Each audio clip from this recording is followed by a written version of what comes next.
Now, we all want to go on holiday, or buy a new car, or put money towards whatever else it is that we want. The issue is that wanting to save doesn't always equal actually saving. But the good news is that we are here to help with the 5 things you need to know about budgeting. The starting point for any good budget is working out how much money you have coming in and how much money is going out.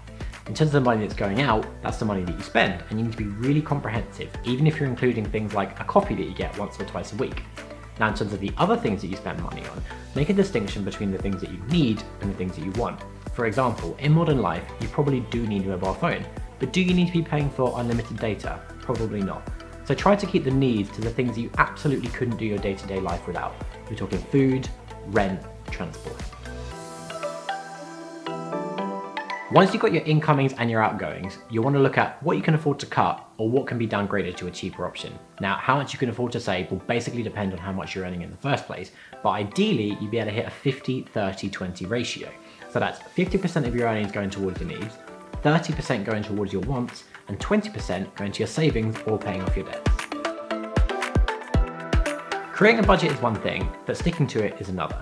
If you want to stay on top of your spending, you need to look at what you've been spending in the past. So if in the last month you think, I've been spending a bit too much on eating out, in the next month, do a little less. Now, to remove that temptation altogether, you could set up a standing order. So this is something you can do from inside your online banking. And basically what it means is that on each payday, you can set a certain amount of money to go from your main bank account to your savings bank account. And if the money's not in your main bank account in the first place, well, you won't be tempted to spend it.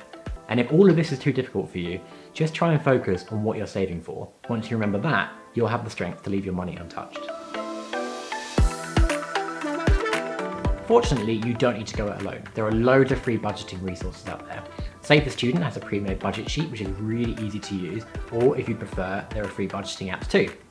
If you don't trust yourself to stay strong and stick to your spending plan, try telling your friends and family about what you're doing. If you fall off the wagon, you can bet that they're going to put you back on it.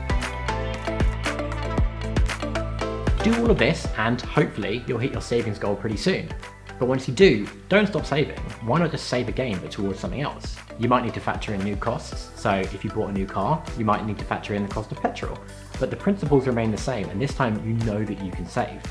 And also, don't be thrown off if you do have to repair or replace something and get thrown off your savings goal. Having to do that and dip into your savings is the whole reason for having savings in the first place. So use it as a motivator to keep putting money away every month.